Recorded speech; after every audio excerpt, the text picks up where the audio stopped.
영원하신 아버지 창조주 하나님 전능의 주 그의 성령으로 잉태된 주 예수 우리 구원자 하늘에 계신 아버지 독생자 구주 예수 성령 하나님 믿으며 삼위일체 믿네 몸이 다시 사는 것과 영원히 살 것을 나는 믿네 예수 이름으로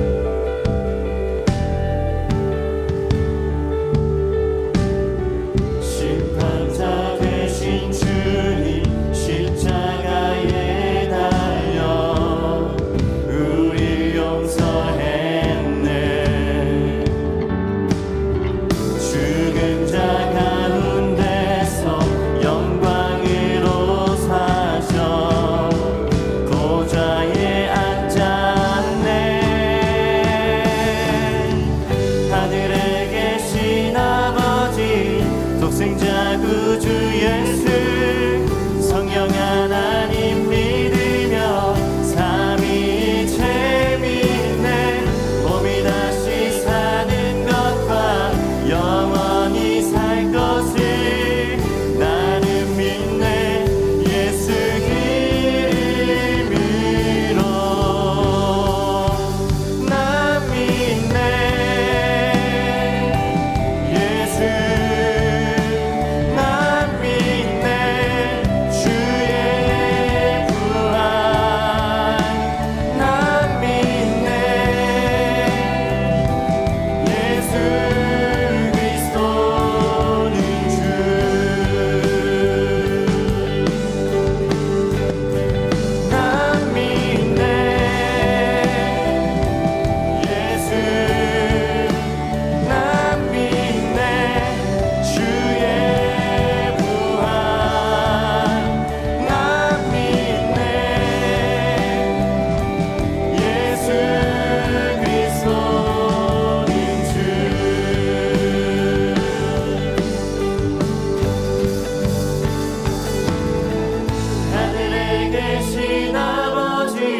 독생자 구주 예수 성령 하나님 믿으며 삼위일체 믿네 몸이 다시 사는 것과 영원히 살 것을 나는 믿네 예수 이름으로 나는 믿네 영원한 산 성령으로 잉태하신 주님의 거룩한 교회와 성도의 교제를 주님 다시 오시는 날 다시 사는 것을 나는 믿네 예수 이름 나는 믿네 나는 믿네 예수 이름 나는 믿네 나는 믿네 예수 이름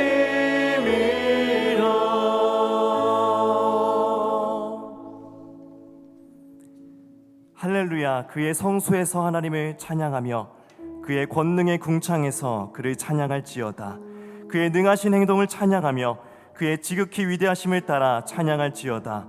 호흡이 있는 자마다 여호와를 찬양할지어다. 아멘. 우리에게 생명과 호흡을 허락하신 하나님, 변함없는 성실로 우리를 인도하여 주심에 감사합니다. 이 시간 측량할 수 없는 그 권세와 능력을 찬양하며 예배하오니 우리의 예배를 받아 주옵소서. 예수님의 이름으로 기도합니다. 아멘. 나는 전능하신 아버지 하나님, 천지의 창조주를 믿습니다. 나는 그의 유일하신 아들, 우리 주 예수 그리스도를 믿습니다. 그는 성령으로 잉태되어 동정녀 마리아에게서 나시고 본디오 빌라도에게 고난을 받아 십자가에 못 박혀 죽으시고 장사된 지 사흘 만에 죽은 자 가운데서 다시 살아나셨으며 하늘에 오르시어 전능하신 아버지 하나님 우편에 앉아 계시다가 거기로부터 살아있는 자와 죽은 자를 심판하러 오십니다. 나는 성령을 믿으며 거룩한 공교회와 성도의 교제와 죄를 용서받는 것과 몸의 부활과 영생을 믿습니다. 아멘.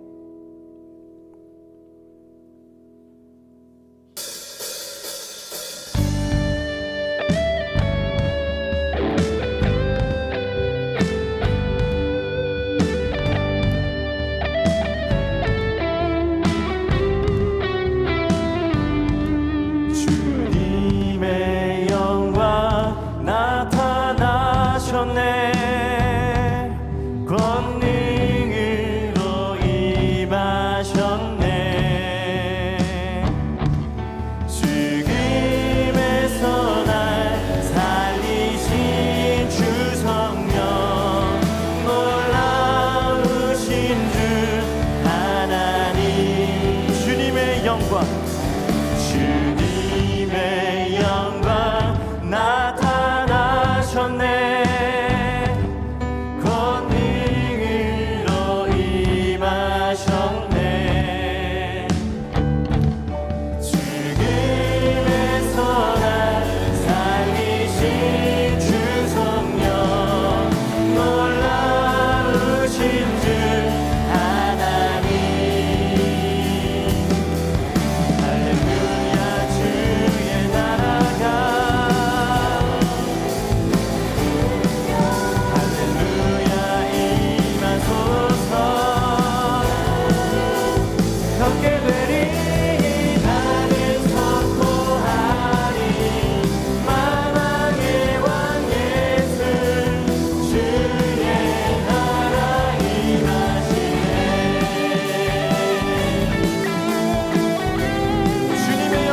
나타나셨네. 주님의 영광 나타나셨네.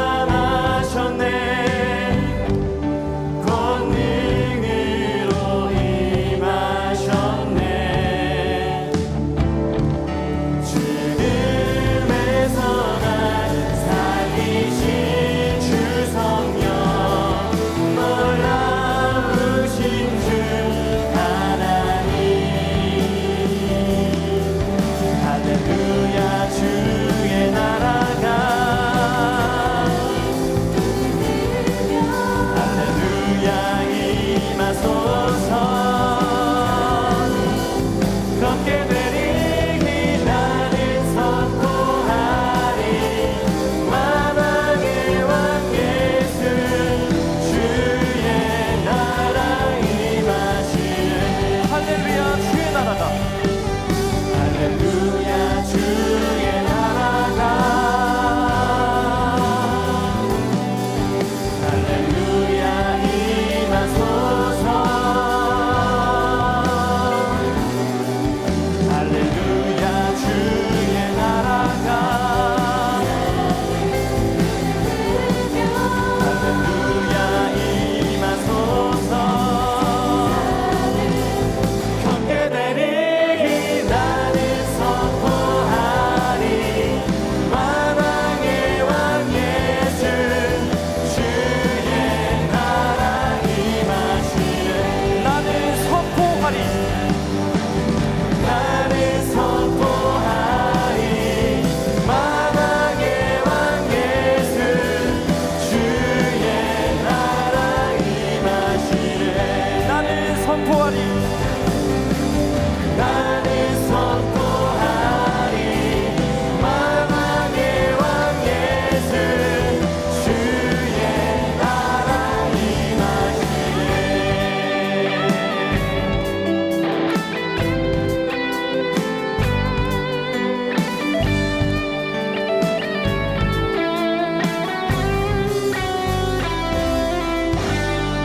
할렐루야 만왕의 왕 되신 예수님, 주님의 영광 가운데 우리에게 임재하여 주옵소서. 아멘.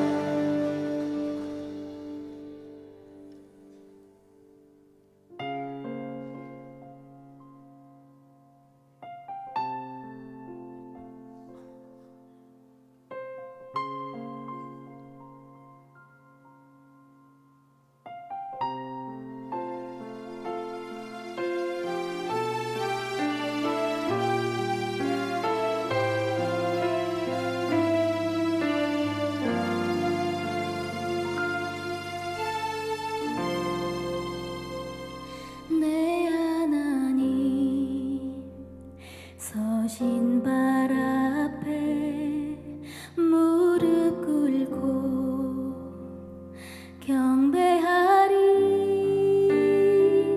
큰 권능과 영광이 가득한 내 아버지 계신 이곳, 오 하나님, 그 빛난 얼굴 배우며 두 손 들고 나가리. 찬송과 존귀와 영광과 능력을 그 하늘 보좌 위에 주님께.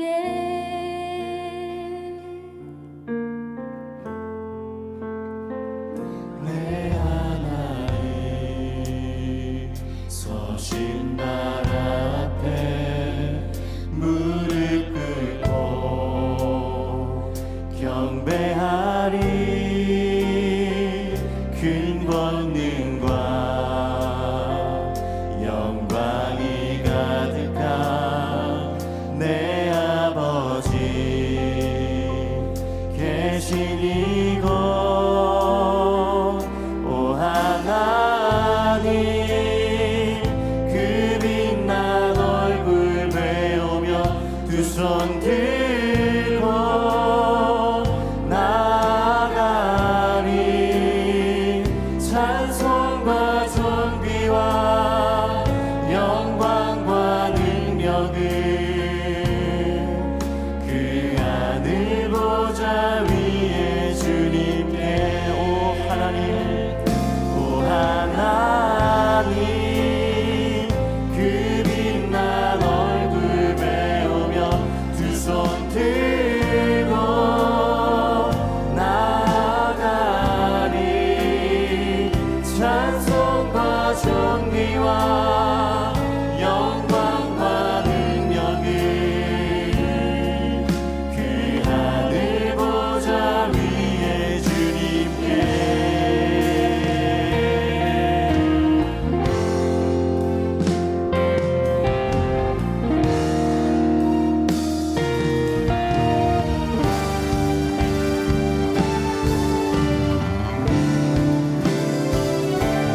하나님의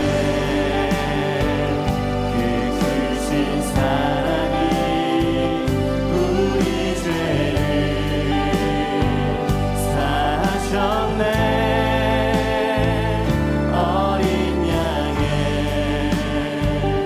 보혈의 은혜로 나 담대히 나가리. 오 하나님, 그 빛난 얼굴 배우며 두 손 들고 나가리. 찬송과 존귀와 영광과 능력을 그 하늘 보좌 위에 주님께. 오 하나님, 그 빛난 얼굴 배우며 두 손 들고 나가리. 찬송과 존귀와 영광과 능력을 그 하늘 보좌 위에. 오 하나님, 오 하나님, 하나님, 두 손 들고 나가리. 찬송과 존귀와 영광과 능력을 그 하늘 보좌 위에. 찬송과 존귀와 찬송과 존귀와 영광과 능력을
이 시간 화면에 나오는 공동 기도문을 읽으며 한 목소리로 하나님께 기도드리겠습니다.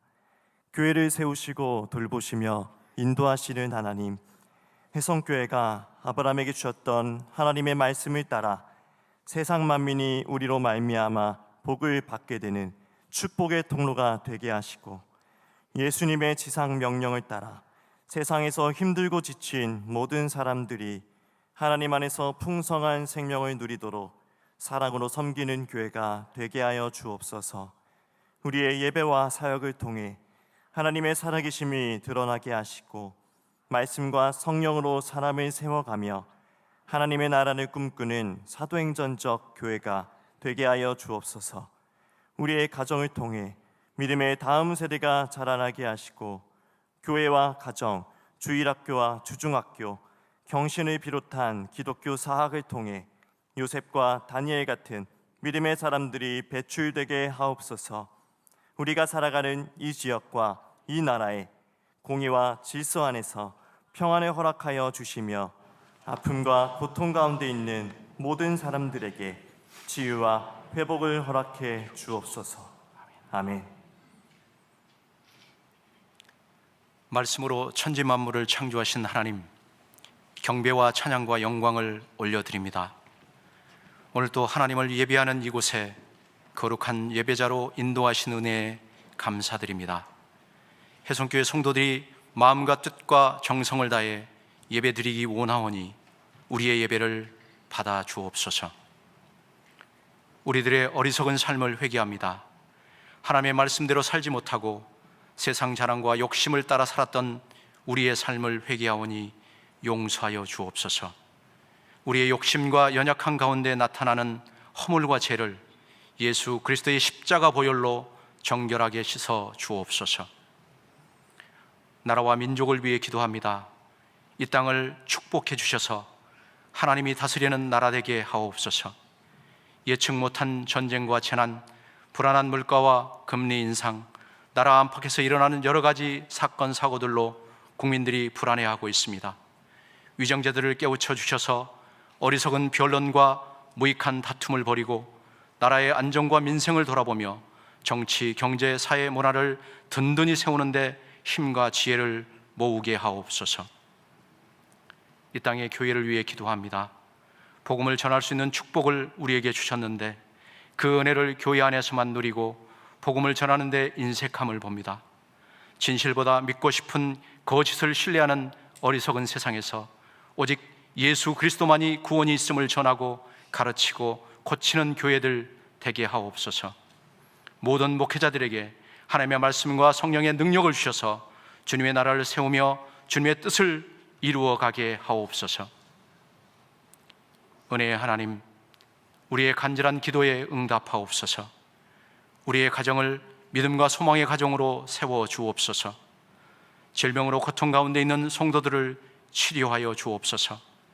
연로하여 기력이 약한 성도들의 건강을 지켜 주옵소서. 교회 학교 아이들이 신실한 그리스도인으로 성장하도록 이끌어 주옵소서. 진로를 위해 기도하는 청년들을 선한 길로 인도하여 주옵소서. 해외에 있는 성도들과 군 복무 중인 청년들을 하나님의 강한 능력으로 붙들어 주옵소서. 구원의 하나님, 혜성교회가 지역사를 사랑하며 섬기는 교회 되게 하시고 진리의 말씀으로 하나님의 역사가 나타나는 교회가 되게 하옵소서. 하나님을 향한 기도가 끊이지 않는 교회 되게 하시고 복음 전도의 사명을 통해 부흥의 열매가 맺혀지게 하옵소서. 한 영혼을 살리는 블레싱 축제를 위해 초청 대상자를 작정하고 기도하고 있습니다. 초청 대상자들에게 교회에 대한 열린 마음을 주시고 초청 예배를 통해 결단하는 은혜를 주옵소서. 혜성교회와 같은 비전으로 사역하는 웨이처치 송중기 목사님, 예수가족교회 국청준 목사님, 함께 걷는 교회 김종철 목사님의 사역 가운데 성령의 능력이 나타나게 하시고 하나님 기뻐하시는 교회의 공동체를 이루게 하옵소서. 각 나라와 민족을 위해 복음을 선포하는 선교사님들을 붙들어 주시고 성령 충만하게 하셔서 복음의 능력으로 하나님의 나라가 확장되게 하옵소서. 하나님 말씀을 듣습니다. 간절한 마음으로 받게 하시고 성령의 감동으로 삶이 변화되는 역사가 일어나게 하옵소서. 담임 목사님을 늘 강건하게 하시고 하나님 주신 비전을 따라 교회를 잘 목양할 수 있도록 인도하옵소서. 예배를 위해 교회 곳곳에서 여러 모양으로 묵묵히 섬기는 봉사자들을 축복하여 주옵소서. 오직 하나님만 홀로 영광 받으시길 소원하오며 생명의 근원 되신 예수 그리스도 이름으로 감사하며 기도하옵나이다. 아멘.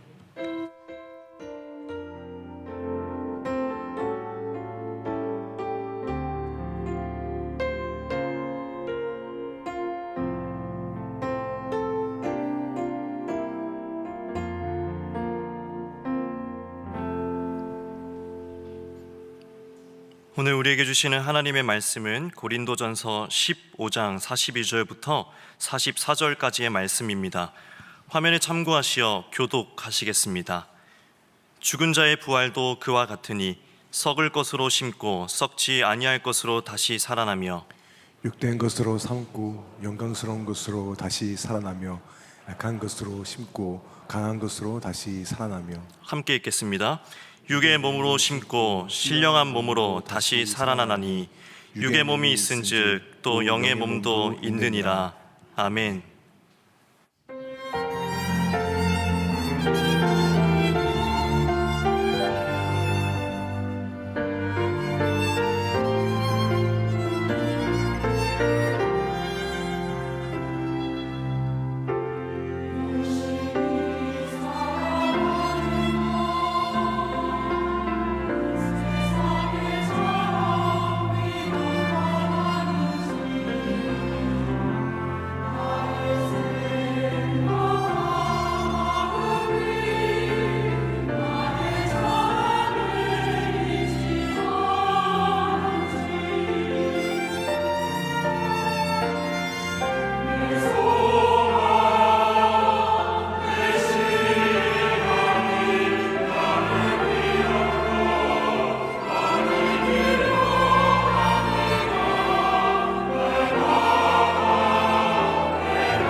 오늘 드디어 사도신경을 살펴보는 설교의 마지막 시간을 맞이했습니다. 이 설교 진행하는 중에 어떤 집사님이 저한테 물으셨어요. 목사님, 이거 몇 번 정도 하실 것 같으세요?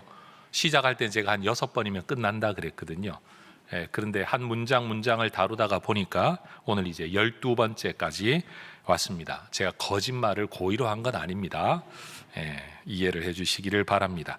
오늘 살펴볼 주제는 사도신경의 11번째 그리고 12번째 문장, 부활과 영생에 관한 고백입니다. 옛 번역은 몸이 다시 사는 것과 영원히 사는 것을 믿습니다. 이고 새 번역은 몸의 부활과 영생을 믿습니다 라는 내용입니다. 어떤 철학에서든지 인생의 문제를 고민하는 철학에서는 죽음의 문제를 중요하게 언급합니다. 그리고 모든 종교에서는 이 세상의 삶보다는 더 나은 세상에서의 영원한 삶에 대한 교리를 모두가 다 가지고 있습니다. 어떤 철학적 관점에서는 어차피 모든 인간은 죽을 수밖에 없다라고 한다면 이 현실을 받아들이고 오히려 현재를 잘 살아가는 게 지혜로운 거다. 아마 철학에서 할 수 있는 최선의 가르침은 현실의 삶에 충실하게 만드는 것일 겁니다. 현실주의자들은 어차피 죽는 인생이라고 한다면 인류에 의미 있는 기여를 하고 떠난다면 그것도 영원한 삶이라고 말할 수 있지 않겠냐라고 좀 더 현세 중심적인 의미 있는 삶을 이야기하기도 합니다. 유교에서는 자손을 통해 이어지는 생명 그리고 혈통을 중요시하면서 제사를 통해서라도 후손에게 기억되는 삶, 그것을 영원한 삶의 중요한 주제로 언급합니다. 도교에서는 육체적으로도 죽지 않을 길이 있다라고 말을 하면서 신선이 되어 영원한 삶을 꿈꾸기도 합니다. 불교나 힌두교에서는 순환론적이고 윤회론적인 우주관을 가지고 있기 때문에 우주 안에서 또 다른 존재로 환생하는 것, 그것을 또 영생이라고 설명하기도 합니다. 그러나 성경의 가르침을 요약하고 있는 이 사도신경에서는 아주 명확하게 우리에게 가르쳐 줍니다. 우리는 부활과 영생을 믿습니다. 여러분이 사도신경에서 고백하고 있는 이 내용을 설명하기 위해 저는 논리적으로 부활을 말하려면 죽음을 먼저 말해야 되고, 죽음, 그 다음 부활, 부활한 몸의 특징은 무엇인가를 언급을 하고, 그 다음 심판, 그리고 영생, 그리고 영생한 몸의 특징이 무엇인가라는 이 6가지 주제를 오늘 설교에서 이어가 보도록 하겠습니다. 첫 번째가 죽음이라는 주제입니다. 몸의 부활을 말하려면 몸의 죽음을 말해야 마땅합니다. 죽음을 뜻하는 헬라어가 타나토스라는 단어인데 이 단어는 분리라는 어원을 가지고 있다고 합니다. 이 단어 의미만 두고 보자면 죽음은 3가지의 분리로 설명할 수 있습니다. 첫 번째는 생명의 근원이신 하나님과 단절되어졌다, 분리되어졌다라는 차원에서의 영적 죽음입니다. 에베소서 2장 1절은 그렇게 말하죠.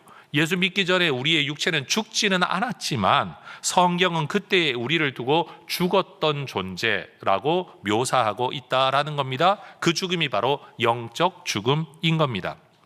여러분, 기계 또는 물리 또는 화학적 관점에서 보자면 자동차의 엔진이 고장나면 또는 배터리의 수명이 다하거나 문제가 생기면 자동차가 가진 부가적인 기능은 다 유효하지만 자동차의 본질적 기능은 감당할 수 없다라는 점에서 엔진이 죽으면 자동차가 죽었다라고 말할 수 있고 배터리가 죽어도 자동차가 죽었다라고 말할 수 있을 겁니다. 물론 이건 다시 말하지만 기계적이고 물리적이고 화학적인 이야기입니다. 여러분, 전인격적인 인간, 이 인간이 창조주요 생명의 근원인 하나님과 분리되어지면 당장은 목에 숨이 붙어 있다고 할지라도 이 인간은 원래 창조된 목적대로 살아갈 수 없다라는 점에서 이것을 일컬어 우리는 죽음이라고 말할 수 있다라는 겁니다. 두 번째 분리의 죽음은 육체와 영혼이 분리되는 우리가 말하는 육체적 죽음입니다. 우리 모두가 알고 있는 보편적인 죽음이죠. 인간의 육체를 다루는 의학에서는 심장이 정지하는 것, 호흡이 끊어지는 것을 죽음이라고 정의합니다. 그런데 인간의 존재론적 관점에서 보면 인간은 몸과 영혼이 분리되는 것을 우리는 죽음이라고 말합니다. 예수님께서도 십자가에서 이러한 죽음을 경험하셨죠. 숨이 끊어지는 동시에 영혼이 떠나셨다라고 성경이 말하는 육체적 죽음을 예수님도 경험하신 겁니다. 전도서 말씀을 보면 성경은 사람이 죽는 순간 몸과 영혼이 분리되어 육체는 흙으로 돌아가 분해되어지고 영혼은 천국 또는 지옥으로 간다라고 이야기를 합니다. 여러분, 여기에서 인간의 몸이 분해되어진다라고 말을 할 때 우리는 자연 매장을 통해서 생물학적인 분해가 일어나기도 하지만 때로는 화장이라는 방법을 통해 여러분 의도적인 분해를 만들어낼 때도 있습니다. 기독교적으로 뭐가 맞냐? 그렇게 말할 수는 없는 겁니다. 어차피 다 분해되는 과정을 인위적으로 빨리 당기느냐 아니면 자연 생태계 속에 버려두느냐의 차이가 있을 뿐이라는 겁니다. 그런데 여러분, 여기서 또 하나 짚고 넘어가야 할 것은 죽은 사람의 영혼이 이 세상을 떠돌 수 없다라는 겁니다. 성경의 가르침에 근거하면 말이에요. 사람이 죽는 순간 몸, 여러분 말 그대로 입고 있었던 옷과 같은 몸은 이 땅에 남아 분해 과정을 거치고 영혼이 떠나는데 떠난 영혼이 이 세상을 떠돌 수 없다라는 거예요. 즉각적으로 하나님이 부르는 천국으로 가든지 지옥으로 가게 된다라는 거예요. 그러니까 우리 한국 사회가 가지고 있는 가치관, 다시 말해 죽은 조상의 귀신이 9천을 떠돈다 그러죠. 그 9개의 하늘이라고 일컬어지는 영역들을 떠돈다고 말을 하는데 여러분, 성경은 그렇게 말하지 않는다라는 겁니다. 영적 존재로 이 피조 세상을 떠도는 것은 죽은 사람의 영혼이 아니라 원래부터 영적 존재로 피조되었다가 타락한 마귀와 그의 귀신들이 우리가 살아가는 이 세상의 어떤 영역 속에 함께 공존하고 있는 것이지 죽은 조상의 영혼이 여기에 공존하고 있는 건 아니라는 겁니다. 그러니 제사나 또는 놀라운 자연 현상이나 아니면 내면에 있는 두려움이나 아니면 신화 또는 전설로 사람들을 얽매는 것은 죽은 조상의 영혼이 아니라 귀신들이라는 것을 우리가 분명히 알아야 합니다. 세 번째, 분리의 죽음이라는 것은 예수님의 재림 심판 이후 생명책에 이름이 기록되지 않은 자들이 하나님과 단절, 구원의 기회로부터 완전히 분리되어진다라는 점에서 영원한 형벌의 지옥에 들어가게 되는 영원한 죽음, 이 세 번째 분리의 죽음입니다. 이 죽음은 누구도 경험하고 다시 이 세상으로 돌아온 적이 없기 때문에 이건 성경이 우리에게 가르쳐주지 않는다면 우리가 알 수 없는 일입니다. 심지어 죽었다가 살아난 사람이 있다라고 할지라도 여러분, 그 사람은 영원한 심판 그 너머의 지옥까지 갔다가 돌아온 사람은 아니기 때문에 누구도 이것을 경험해서 말할 수는 없는 겁니다. 그런데도 사람들은 현상적인 육체의 죽음만 알고 있을 뿐이지 영적인 죽음과 영원한 죽음을 알지 못합니다. 여러분, 인생은 누구나 죽음을 맞이하게 되지만 죽음이 마지막이 아닙니다. 다시 말합니다. 육체의 죽음이 마지막이 아닙니다.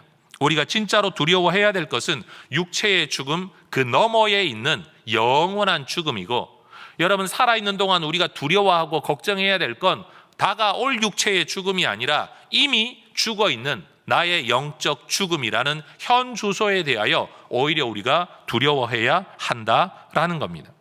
우리는 세상 마지막 날에 있게 될 심판의 주인 되시는 재림하시는 성자 예수님, 예수 그리스도가 심판의 주인이라는 것을 이미 사도신경 말씀 가운데 살펴보았습니다. 이 심판의 결과에 따라서 누군가는 하늘이라고 표현되어지는 영원한 하나님의 영역에서 하나님과 동행하는 영생을 누리게 될 겁니다. 그런데 또 다른 누군가는 이 심판의 결과에 따라 불과 유황으로 타는 못이라고 묘사되는 영원한 형벌의 처소에서 죽지도 못하고 계속 그 상태, 처벌의 상태에서 존재해야만 한다고 성경은 말합니다. 여러분, 지옥은 마귀를 위해 예비된 처소인 동시에 마귀를 따르는 자들이라면 누구나도 처벌하기 위해 마련된 처소입니다. 어떤 분들은 그렇게 질문합니다. 사랑의 하나님이라면 왜 인간을 그 영원한 형벌에 지옥에 들여 보내는가? 나는 그런 하나님을 사랑의 하나님이라고 믿을 수 없다라고 질문을 합니다. 그러나 누차 강조하지만 저는 이 질문은 잘못되었다. 질문을 달리해야 된다라고 생각합니다. 어떻게 해야 됩니까? 의로우신 하나님이시라면 왜 우리 같은 죄인을 지옥에 보내지 않고 천국 보내시기 위해 그의 아들 예수까지 이 땅에 보내셨는가라고 말해야 옳다라는 겁니다. 다시 말해 죽어 마땅한 자들을 죽이지 않고 살리려고 노력하시는 이 하나님의 모습에서 우리는 하나님의 사랑을 알 수 있게 된다라는 거죠. 다만 재판장이신 예수님, 그 예수님의 재림과 심판 이후에는 전도의 기회도 없고 회개의 기회도 없습니다. 예수님의 심판과 선고 직후에 곧바로 불못의 처벌을 받게 될 것이기 때문에 여러분, 사람들은 거기에서 후회한들, 아니면 말 그대로 뉘우친들, 아니면 살려달라고 애걸복걸한들, 여러분 구원의 기회가 없다는 사실을 알아야 됩니다. 그런 면에서 생명으로부터의 분리이고 소망으로부터의 완전한 분리라는 겁니다. 그러니 여러분, 우리 자신과 우리 주변 사람들에게 정중하지만 진지하게 질문해야 됩니다. 한번 따라해 볼까요? 인생에는 세 가지 죽음이 있습니다. 이 세 가지 죽음이 있는데 이미 일어난 영적 죽음 어쩔 수 없고 다가올 육체적 죽음도 어쩔 수 없는데, 여러분 영원한 죽음에 대해서는 아직도 내게 한 번의 선택의 기회가 남아있다는 사실, 바로 이 사실을 깨우쳐주면서 우리는 구원의 길이신 예수님을 이야기해야 될 거다라는 거죠. 저는 가끔씩 그런 생각합니다.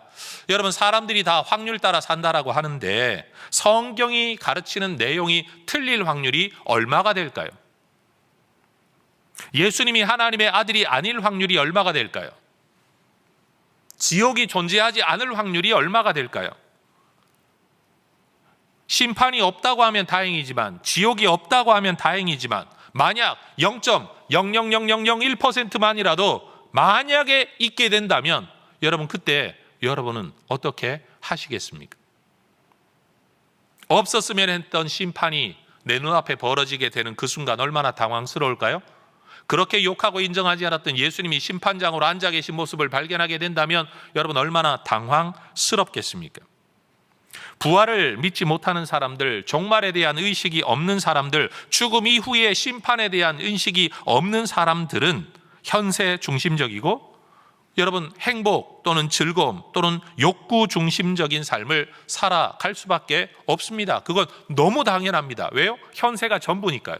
내 입에 들어오는 게 즐거움의 전부이고 내 몸으로 누리는 것이 즐거움의 전부이고, 죽고 난 이후에 아무것도 없다고 한다면 여러분 오늘을 중심으로 살아가는 건 너무나도 당연하고 너무나도 지혜롭습니다. 그러나 반드시 죽는다는 사실 앞에, 죽음 이후에 반드시 심판이 있다고 한다면, 심판 이후에 영원한 생명과 영원한 지옥이 존재한다고 한다면, 그리고 그것을 결정하는 분이 예수님이라고 한다면 우리는 결코 이전과 같은 삶을 살아갈 수는 없을 겁니다.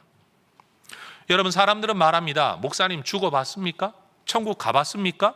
보지도 않은 걸 어떻게 그렇게 설교합니까? 라고 말을 합니다. 맞습니다. 죽어보지 않았습니다. 예. 죽음과 영생에 대한 고백은 누구도 보지 못했던 미래의 것을 마치 아는 것처럼 말하는 거짓 고백이 아닙니다. 여기서 중요한 내용이 하나가 있죠.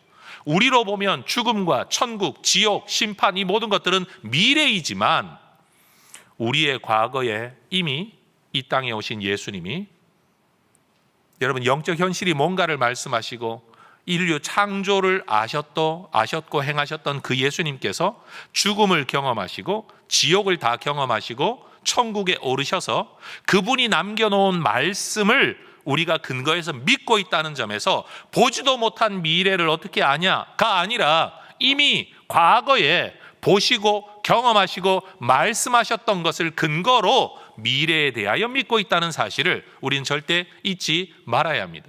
우리가 믿는 건 내 경험을 믿는 게 아니라 그것을 미리 만드신 분, 그리고 그것을 계획하신 분, 그리고 그것을 경험하신 분의 말씀을 믿고 있다라는 거예요.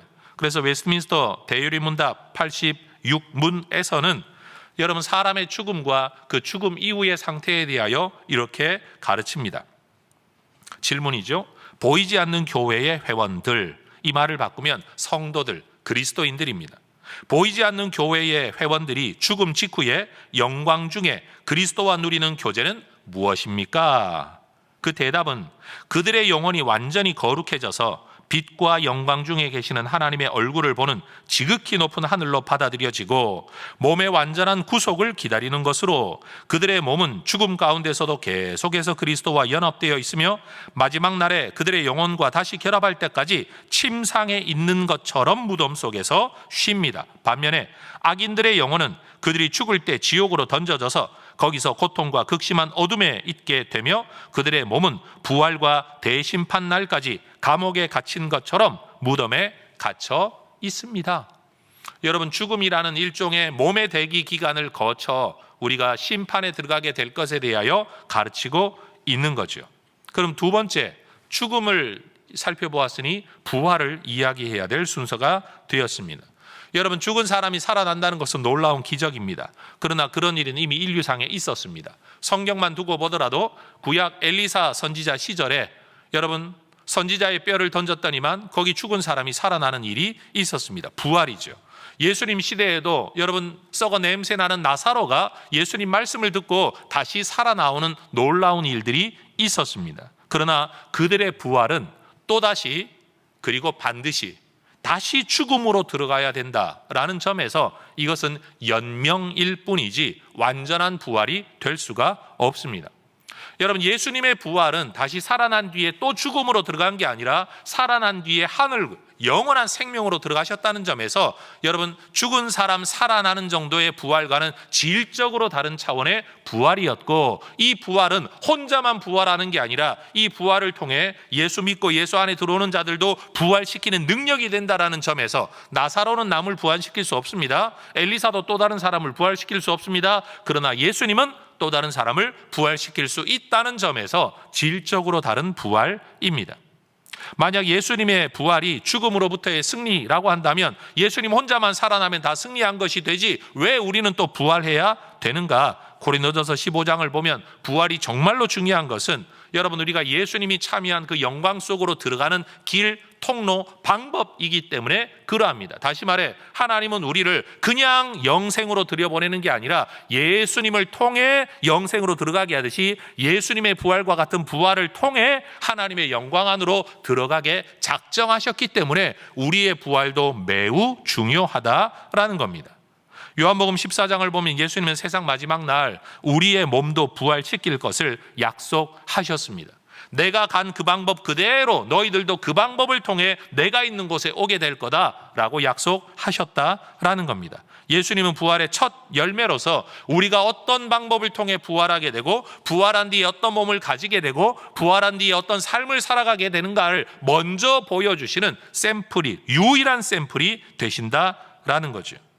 그래서 여러분, 부활은 사람이 지어낸 가상의 이야기가 아니라 예수님께서 직접 가르치신 내용에 근거하여 성경이 우리에게 가르치고 있는데, 마지막 날에 있을 우리 몸의 부활에는 아주 큰 두 가지의 특징이 있죠. 첫 번째는 신앙인이나 불신앙인을 따지지 않고 시대와 인종을 따지지 않고 인류상 존재했던 모든 사람이 부활하게 될 거라는 겁니다. 교회 다니는 분들 가운데 이걸 반쪽만 알고 있는 분들이 있어요. 예수 믿으면 부활합니다 라고 말을 하는데 반은 맞고 반은 틀렸어요. 부활은요, 예수를 믿든 안 믿든 세상에 존재했던 모든 사람들이 다시 부활하게 될 겁니다. 그 왜 부활을 시키냐, 왜 부활하게 되냐? 두 번째 주제, 예수님의 심판대 앞에 서기 위함입니다. 그리고 그 재판을 받은 뒤에 몸과 함께 그의 영혼이, 몸과 영혼이 함께 모인 그 완전체로서 누군가는 영원한 생명으로 들어가고 누군가는 영원한 형벌로 들어가게 된다라는 것이 성경의 가르침입니다. 제가 질문해 볼게요. 여러분, 예수 믿는 사람만 부활합니까? 아니라고 이야기했어요. 예수 믿는 사람, 믿지 않는 사람 모두가 부활하게 될 거다라는 거예요. 그래서 웨스트민스터 대요리문답 87문에서도 부활에 대하여 이렇게 가르치고 있죠. 부활에 관하여 우리가 믿어야 할 것은 무엇입니까? 같이 한번 읽어보겠습니다. 우리는 마지막 날 의로운 자들과 불의한 자들 모두 죽은 자들의 일반적인 부활이 있을 것을 믿어야 합니다. 그때에 여전히 살아있는 자들은 즉시 변화될 것입니다. 그리고 무덤에 누워있는 죽은 자들의 몸은 그리스도의 능력으로 일으킴을 받아 자기들의 영혼과 영원히 결합한 이전과 같은 몸으로 있게 될 것입니다. 의로운 자들의 몸은 그리스도의 영에 의해 그리고 그들의 머리신 그리스도의 부활 덕택으로 능력 중에 신령하고 썩지 않는 몸으로 살아나서 그리스도의 영광스러운 몸과 같이 될 것입니다. 불의한 자들의 몸은 진노하시는 심판주이신 그리스도에 의하여 욕된 것으로 살아날 것입니다. 여러분, 성경도 분명히 이야기하고 있습니다. 생명의 부활이 있고 심판의 부활이 있고 의인의 부활이 있고 악인의 부활이 있다. 결국 이 땅에 존재했던 모든 인류가 다시 살아나는데 그 다음이 생명이냐 아니면 심판이냐 아니면 의인으로서의 영생이냐 아니면 악인으로서의 지옥이냐, 이게 다를 뿐이지 결국 모두가 부활하게 된다라고 가르치고 있다라는 겁니다. 이 자리에 계신 모든 분들이 예수 재림의 심판날에 영원한 지옥에 들어가기 위한 악인의 부활이 아니라 영원한 천국으로 들어가기 위한 의인의 부활을 맞이하실 수 있기를 주의 이름으로 축원합니다. 그럼 세 번째 주제, 부활하게 된 그 몸은 그럼 어떤 몸이냐에 대한 궁금함이 생기죠. 요한일서 3장을 보면 성경은 우리가 부활하게 되어 가지게 될 그 몸은 부활하신 예수님의 몸과 같을 것이라고 분명히 이야기합니다. 따라하십시다. 우리가 그와 같을 줄을, 다시 우리가 그와 같을 줄을, 예수님과 같을 거라는 거예요.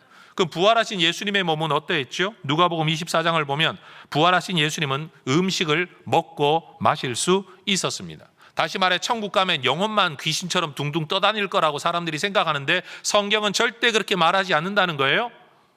몸을 가지고, 음식을 먹을 수 있는 몸을 가지고 천국에서 살아갈 거라고 말합니다. 또 요한복음을 보면 문을 닫아놓은 방 안에 갑자기 예수님이 나타나기도 하셨습니다.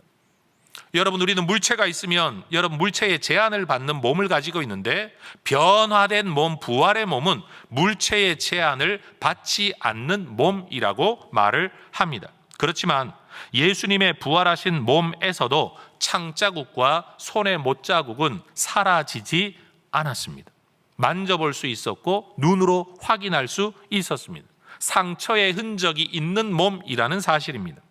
그런데도 제자들은 부활하신 예수님을 즉각 알아보지 못했다는 것은 굉장히 의아합니다. 부활하신 예수님의 몸이 어떤 부분은 이 땅의 특성을 그대로 가지고 있지만 또 어떤 부분은 사람들이 직접 알아보지 못하는 또 다른 특성을 가지고 있다라고 생각할 수밖에 없습니다. 부활의 몸은 이 땅의 몸이 완전히 사라지고 완전히 새로운 몸이 되는 게 아니라 이 땅의 몸의 특성을 가지고 있는 동시에 질적으로 다른 특성을 덧입게 되는 것. 그래서 고린도전서 15장 53절에서는 입는다, 그 성격이 덧입혀진다라고 말을 해요. 그래서 토마스 아퀴나스라는 여러분 대신학자는 이것을 두고 몸은 같은데 속성이 바뀌는 것이다 라는 설명을 하기도 했습니다. 예수님은 우리가 부활할 때 여러분 천사들처럼 될 거라고 말씀을 하셨습니다. 부활 때 우리는 이 땅에서 존재했던 생로병사의 육체가 아닌 전혀 새로운 몸을 입게 될 것입니다.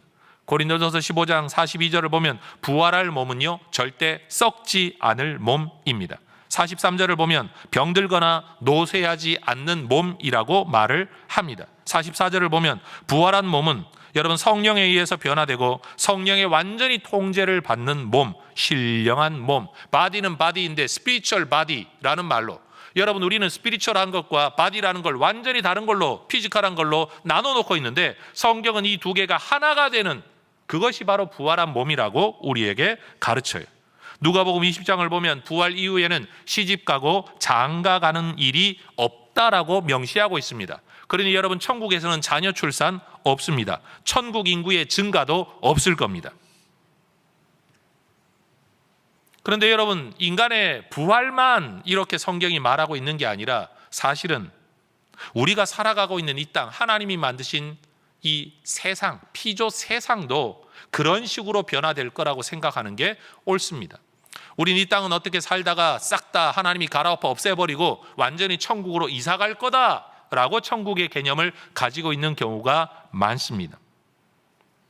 계시록에서도 말하는 새 하늘과 새 땅, 처음 땅이 없어졌다라고 말을 하니까 완전히 사라지는 걸로 이해할 때가 많습니다. 그러나 여러분, 하나님이 죄 가운데 있던 우리의 몸을 변화시켜 예수님의 부활의 몸으로 만드시고 그 부활의 몸, 영혼과 몸이 하나가 된 통일체로서 질적으로 다른 몸으로 하나님 나라에서 살게 하신다면 결국 하나님이 만드셨던 이 세상도 완전히 불태우거나 완전히 없애버리는 게 아니라 이것도 변화시키셔서 우리의 새로운 삶의 어떤 영역으로 만드실 수 있다는 가능성을 열어두어야 합니다. 그래서 성경이 말하기를 피조물들도 여러분 하나님의 아들들이 나타나는 것을 기대한다, 썩어짐의 종로로 다는 데서 벗어나기를 원한다라고 말하는 주체는 인간이 아니에요. 피조 세상을 두고 성경이 그렇게 말하고 있다라는 거죠. 그러니 우리가 확실히 알 수는 없지만 여러분, 우리가 살아가고 있는 이 세상도 그저 쓰고 버려버리면 그만이야 라고 생각할 게 아니라 바로 여기에서 그리스도인의 삶의 윤리가 나오죠. 우리가 살아가는 이 세상, 우리가 몸담고 살고 있는 지구, 환경 또는 동물, 식물 모든 것들에 대하여서 여러분, 이것이 하나님이 어떻게 변화시켜 어떻게 새 세상을 만드실지 알 수 없다, 연결성이 반드시 있을 거다라는 가능성 안에서 여러분, 파괴하는 자가 아니라 돌보는 자로 살아가는 것이 창세기의 창조 명령에도 부합되고 새 세상에 대한 소망에도 부합되는 올바른 가치관이다라는 거죠. 전 우리 애성교회 성도님들이 여러분, 세상의 그 어떤 사람들보다도 여러분 지구를 사랑하고 기후를 여러분 돌보고 자연 환경을 돌보는 분들 되실 수 있기를 주의 이름으로 축원합니다. 저는 그것이 성경적인 확신이라고 생각을 합니다. 자, 그러면 죽음 뒤에 부활이 있고 부활의 몸의 특징에 대해 이야기했습니다. 그 다음 뭐가 오냐? 심판대 앞에 서야 됩니다. 그런데 이에 대해서는 사도신경의 7번째 문장, 거기로부터 살아있는 자와 죽은 자를 심판하러 오십니다 라는 설교에서 한 주일의 설교를 통으로 제가 이 심판에 대한 설교를 했기 때문에 오늘 굳이 이 심판에 대해서는 반복하지 않아도 될 거라고 생각을 하고 건너뛰도록 하겠습니다. 그러면 심판 다음에 뭐가 있냐? 5번째 주제가 바로 영생입니다. 헬라어에는 생명을 뜻하는 단어가 2개의 단어가 있습니다. 첫 번째는 비오스라는 단어입니다. 생물학적 수준의 생존을 의미할 때 목숨이 붙어 있다, 그럼 비오스가 있다라고 말을 합니다. 그런데 여러분, 그냥 목숨이 붙어 근근히 살아가는 존재가 아니라 모든 충만함 가운데 있는, 다시 말해 생명력으로 풍성한 생명을 이야기할 때는 목숨이라는 단어를 쓰지 않고 비오스라는 단어를 쓰지 않고 말 그대로 생명, 조에라는 단어를 쓴다라는 거예요. 성경이 우리에게 영생을 약속하고 있을 때는 여러분, 병든 몸이, 근근히 부지하는 몸이 시간적으로만 쭉 늘어져서 영원히 사는 것, 성경은 이것을 영생이라고 말하지 않습니다. 여러분, 지금 여러분이 가지고 있는 그 몸의 상태를 가지고, 여러분이 가지고 있는 물질의 상태를 가지고, 여러분이 가지고 있는 관계의 아픔을 가지고 시간을 더 늘려서 한 300년 더 살라라고 이야기하면 여러분, 그것을 여러분 진짜 영생이고 내가 정말 꿈꾸었던 행복한 구원입니다, 여러분 그렇게 생각하실 수 있겠습니까? 성경이 말하는 영생은요, 그저 시간적으로만 늘여놓은 영생을 말하는 게 아니라 질적으로 다른 삶을 영생이라고 말하고 있는 겁니다. 죄와 죽음의 고통을 다 극복한, 인간의 모든 갈등과 죄성을 완전히 극복한, 하나님의 의도하신 생명력으로 완전히 충만한 삶, 그게 바로 영생이라는 겁니다. 그러니 여러분, 우리가 믿는 영생은 단순히 시간을 넘어서서 존재하는 게 아니라 하나님과 함께하는 천국에서의 삶을 영생이라고 말하는 거예요. 또 그 삶은 이 땅에서 사명을 다한 후에 누리게 되는 기쁨의 삶이 될 것입니다. 또 그 삶은 하나님께서 우리를 귀히 여겨 예수님이 친히 준비하신 처소에서의 삶이 영생입니다. 그리고 영생은 예수님의 영광으로 가득한 삶이 영생이라는 겁니다. 여러분, 천국의 본질은 예수님과 완전히 연합한 삶입니다. 우리는 시간과 공간 안에 창조된 피조물이기 때문에 우리가 생각하는 영생 또는 영원함이라는 것은 시간, 어느 공간 안에서 시간이 쭉 늘어나는 것을 우리는 영생이라고 자꾸 생각하지만, 창조주 하나님의 관점에서는 하나님이 만드신 시간과 공간이라는 창조 세계 그 너머, 시공간 너머의 삶이 영생, 영원한 삶이라는 것을 우리는 이해해야 합니다. 그러니 우리가 누리게 될 영생은 어떤 거냐? 하나님의 영역에서 하나님과 함께하는 삶이 영생이라고 말할 수 있는 거죠. 자, 이제 6번째 주제입니다. 그럼 영생이 그런 거라면 영생에서의 삶은 어떤 것이냐? 여러분, 육체로 다시 살아난다는 것과 또 죽지 않고 영원히 산다는 것은 예수 믿는 사람이나 믿지 않는 사람이나 모두가 경험하는 일이라고 이미 말씀드렸습니다. 다시 말합니다. 오늘 이 설교 이후로 여러분 잘못된 이야기가 안 나오면 좋겠어요. 예. 우리 권사님들 중에서도 여러분 죽으면 제사상 못 얻어 먹는 거를 섭섭해하는 분들이 계시고 왜냐하면 천국은 눈에 안 보이고 자식들이 조상 섬기는 건 눈에 보이니까 그 다음 천국 가면 귀신처럼 뭐 떠다닙니까?를 질문하는 청년들도 있어요. 저한테 직접 질문했어요. 목사님, 천국에는 다 영혼이 있기 때문에 귀신처럼 이렇게 둥 떠다닙니까? 걸어다닙니까? 이런 질문을 하는데, 다시 말하건대 영혼만 있는 게 아니라 육체와 함께한 삶이 존재한다. 성경의 가르침이에요.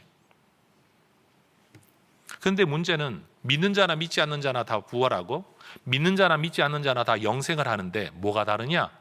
어떤 상태에서의 영생이냐? 이게 다르다라는 거죠. 데살로니가 후서 1장을 보면 하나님을 모르는 사람들, 또 하나님을 믿지 않는 사람들은 영원한 멸망의 형벌 가운데서 영생해야 합니다. 마태복음 25장을 보면 불신자가 들어가게 될 영원한 삶은 영원한 삶이에요. 시간적으로 영원하다는 거예요. 근데 그 영원한 삶은 기쁨과 영광의 삶이 아니라 형벌과 고통 가운데서의 영원한 삶이라는 거예요. 그래서 웨스트민스터 대의문답 89문에서는 그리스도의 심판 이후에 불신자들에게는 어떤 일이 있느냐는 것을 이렇게 가르칩니다. 질문이 이러합니다. 심판날에 악인들에게는 무슨 일이 일어납니까? 자, 대답 같이 읽어보겠습니다. 심판날에 악인들은 그리스도의 왼쪽에 세워질 것이고 확실한 증거와 그들 자신의 양심에 충분한 확증에 근거하여 두려우면서도 공평한 정죄의 선고가 내려질 것입니다.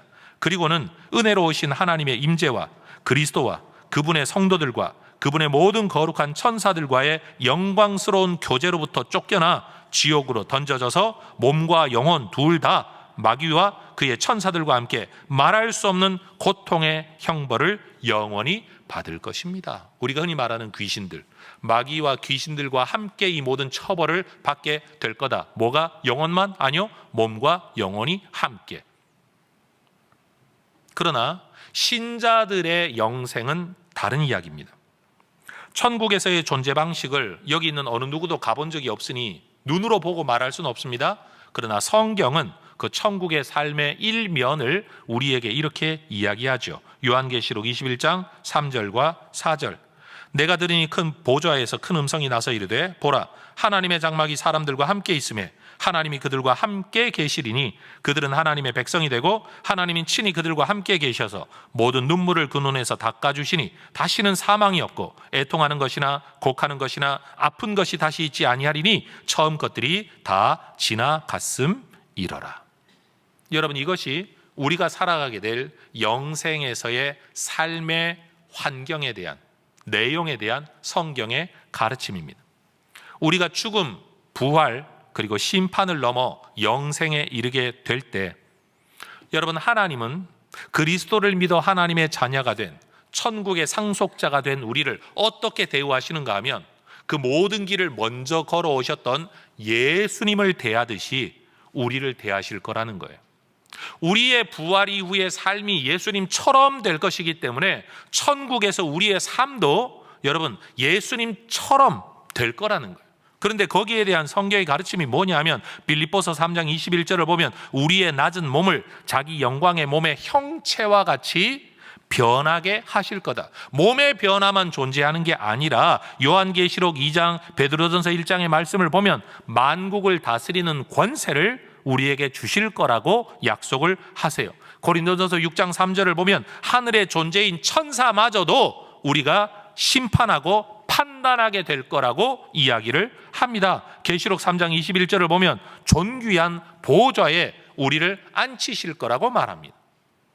실제로 거기에서 무슨 일을 하게 될는지 우리가 명확히 알 수는 없지만 이런 성경 구절들을 통해 우리가 알 수 있는 바는 뭐냐? 하나님이 우리를 영원한 생명에 들여놓고는 그 다음 너 가만히 앉아서 찬송가나 부르고 놀아라, 쉬어라 라고 말씀하시는 게 아니라, 어떤 분들이 또 저한테 질문하셨어요. 목사님, 천국 가면 너무 지루할 것 같아요. TV도 없고 스포츠도 없고 강아지도 없고 고양이도 없고 뭐 어쩌고 저쩌고, 그래서 하나님이 강아지도 천국에 데리고 가시면 좋겠어요, 거기에 스포츠가 있으면 좋겠어요 라고 말씀을 하는데, 예수님의 말씀에 근거해 보면, 내가 부활하신 다음에 그렇게 말씀하셨죠. 천국에서 하늘의 것으로 너희에게 뭔가를 먹는 날까지 이 땅에서 다시 먹지 않겠다, 이 말씀에 근거하면 여러분, 천국에서 먹는 게 있다는 말입니까, 없다는 말입니까? 믿으시기를 주의 이름으로 축원합니다.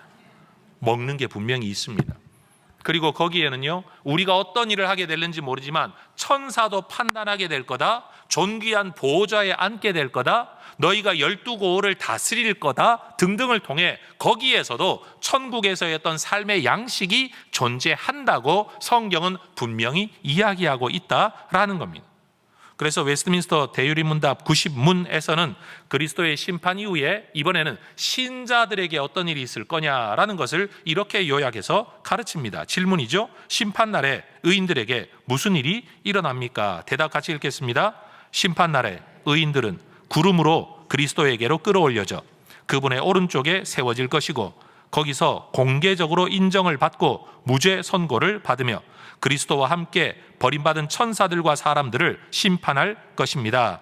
그리고 하늘로 영접되어 모든 죄와 비참으로부터 완전히 그리고 영원히 자유하게 될 것이며, 셀 수 없이 많은 성도들과 거룩한 천사들의 무리 가운데서 특히 성부 하나님과 우리 주 예수 그리스도와 성령을 영원토록 직접 보고 즐기면서 상상할 수 없는 기쁨으로 충만하게 될 것입니다. 이것이 보이지 않는 교회 회원들이 부활과 심판날에 그리스도와 함께 영광 중에 누릴 완전하고 충만한 교제입니다.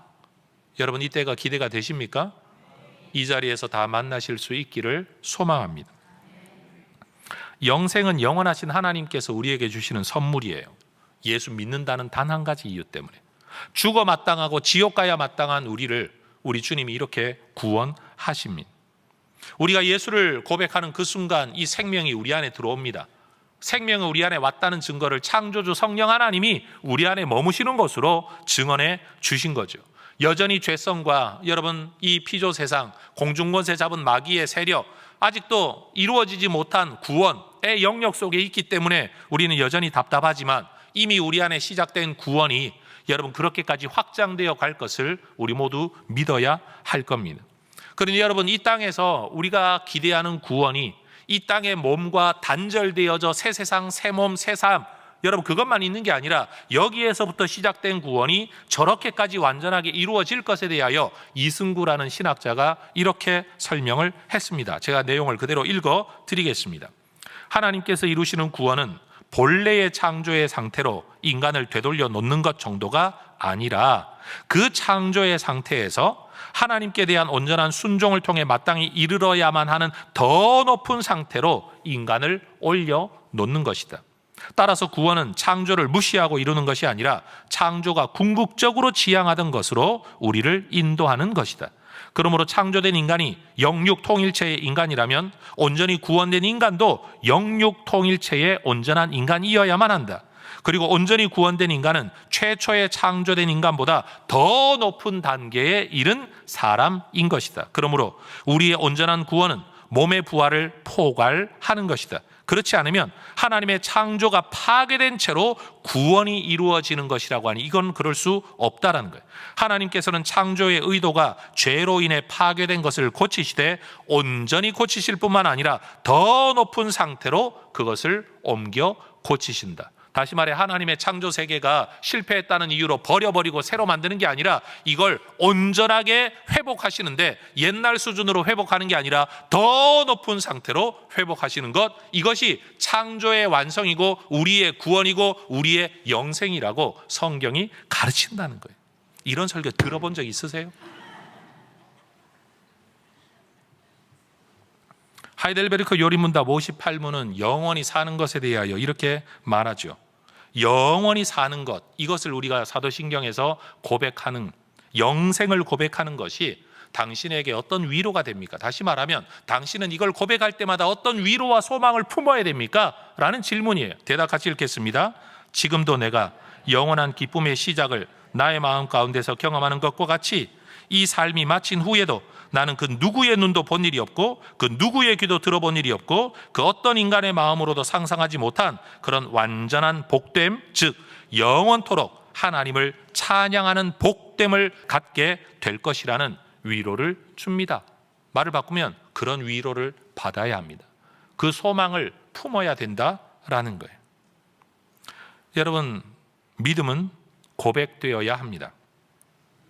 고백된 믿음이 참 믿음입니다. 우리의 신앙은 마음으로만 믿는 걸로 끝나지 않고 마음에 믿는 것을 입으로 고백해야 합니다.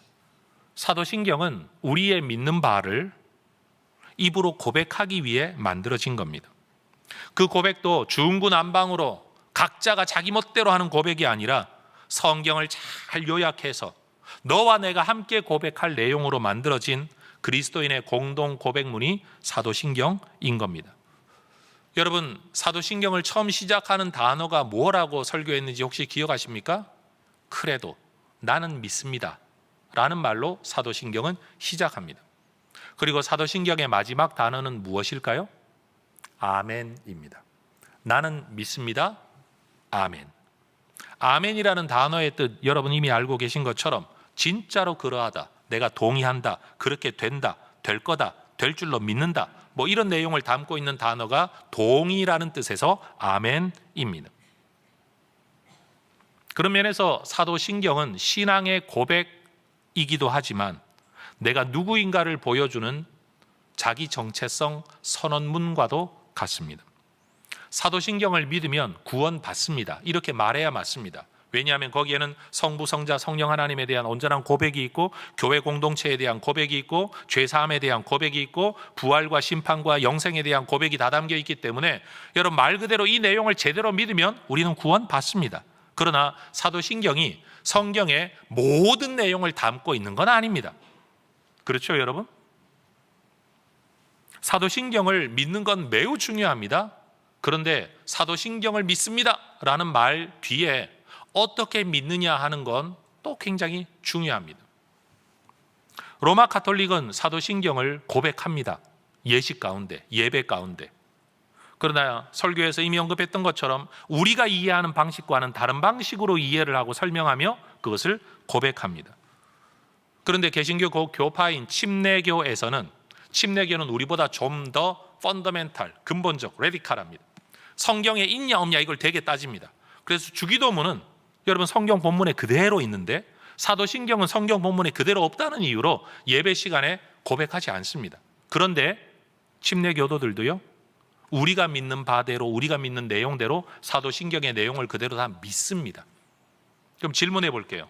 예배 시간에 사도신경을 고백하는 가톨릭하고 로마 가톨릭하고 예배 시간에는 사도신경을 고백하지는 않지만 그대로 믿는 침례교하고 여러분 우리가 누구하고 같은 신앙을 가지고 있는 걸까요? 침례교입니다. 사도신경을 고백하냐 안 하냐 이것도 중요한데 그것만큼 중요한 게 그 내용을 어떻게 믿고 있냐, 이거 굉장히 중요하다라는 말을 하고 싶은 겁니다. 그래서 어거스틴은 이렇게 말했습니다. 사도신경은 간결하고 장엄한 신앙의 규범이다. 단어의 수는 간결하나 문장의 무게는 장엄하다. 그렇죠? 여러분 12문장밖에 되지 않는 그 내용, 저도 6주만 하면 될 줄 알았는데 12주까지 와야 될 만큼 그러고도 뭔가가 다 설명하지 못한 부족한 이 내용들이 성경의 요약대로 담겨 있다라는 사실이에요.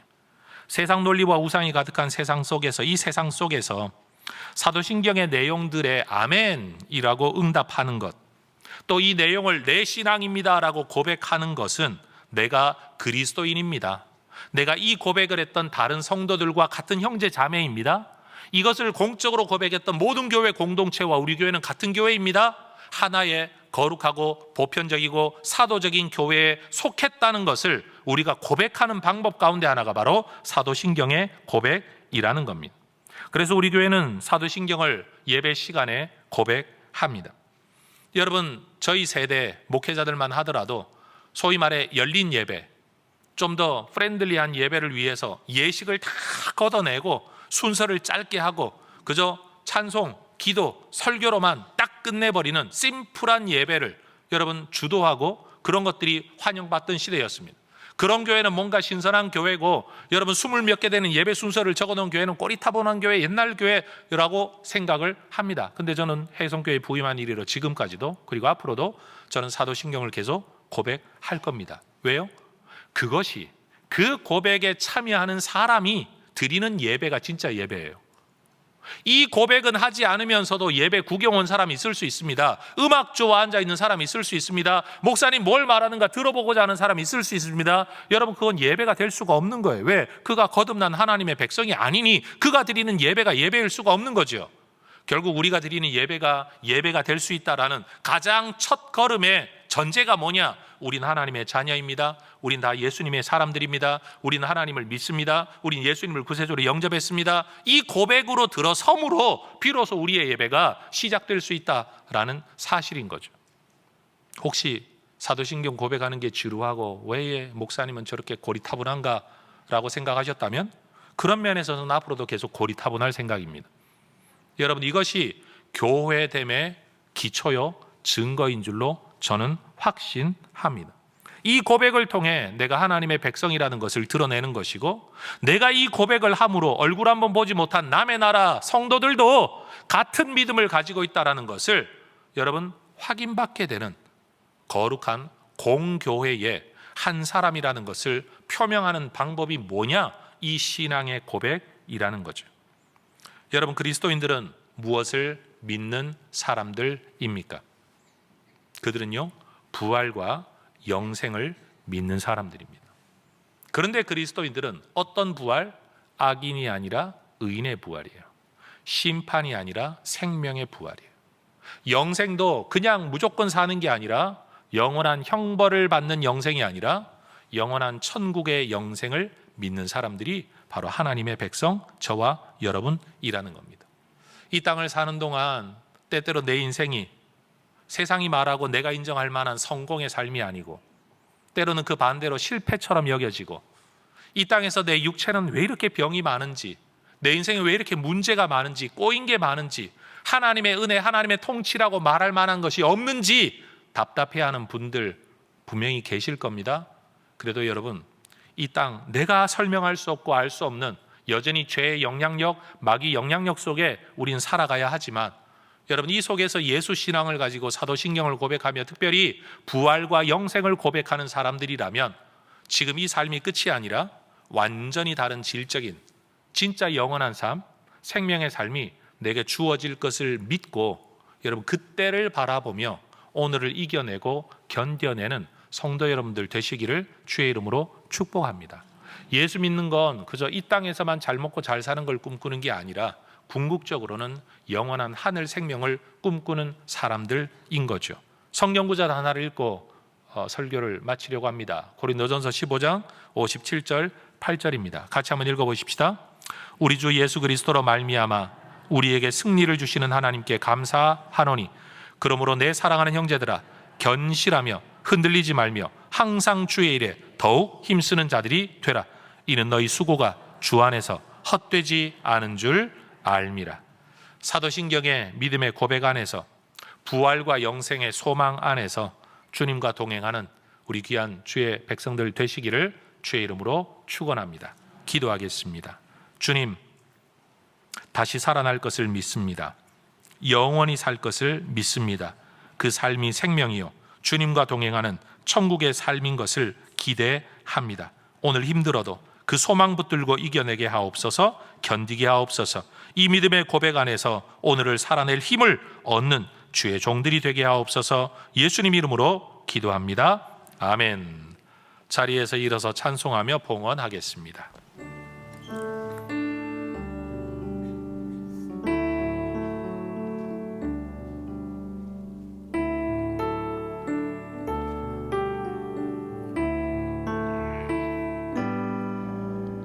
나 이제 주님의 새 생명 얻은 몸, 옛것은 지나고 새 사람이로다.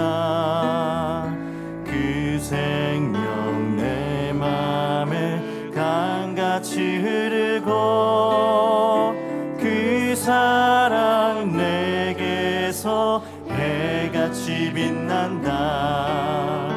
영생을 누리며 주 안에 살리라. 오늘도 내일도 주 함께 살리라. 주 안에 감추인 새 생명 얻으니, 이전에 좋던 것 이제는 값없다.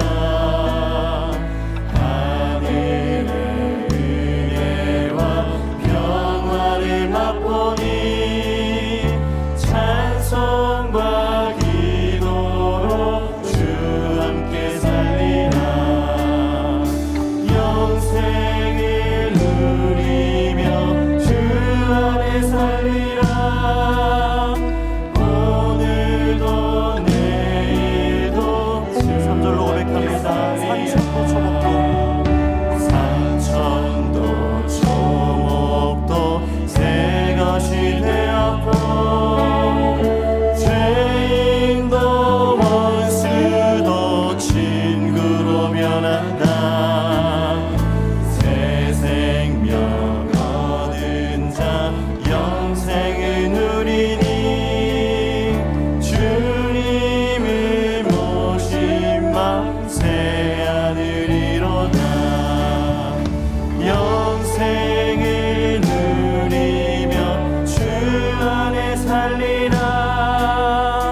오늘도 내일도 주 영생을 누리며, 영생을 누리며 주 안에 살리라. 오늘도 내일도 우리 더 큰 목소리로 고백합니다. 주 따라가는 길, 주 따라가는 길 험하고 멀어도 찬송을 부르며 뒤따라가리라.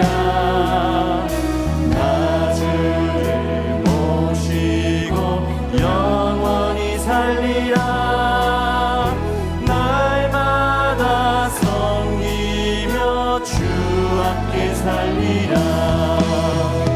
영생을 누리며 주 안에 살리라. 오늘도 내일도 주 함께 영생을 누리며, 영생을 누리며 주 안에 살리라. 오늘도 내일도 주 함께 영생을 누리며, 영생을 누리며 주 안에 살리라. 오늘도 내일도 주 함께 살리라. 봉헌의 서양문을 함께 고백하겠습니다. 우리를 영원한 죽음에서 건져내신 전능하신 하나님께서 내 삶과 소유의 주인이심을 고백합니다. 은혜로 채워주시는 모든 것들을 지혜로운 청지기로 바르게 사용하겠습니다. 살아가는 동안 물질의 어려움이 있더라도 믿음이 흔들리지 않겠습니다. 하나님 나라와 교회 공동체를 세우는 일에 물질과 헌신에 인색하지 않겠습니다. 내 삶의 필요를 따라 좋은 것으로 넘치도록 후히 베풀어 주실 하나님을 기대합니다. 아멘. 기쁨으로 드립니다. 천국 소망하며 드립니다.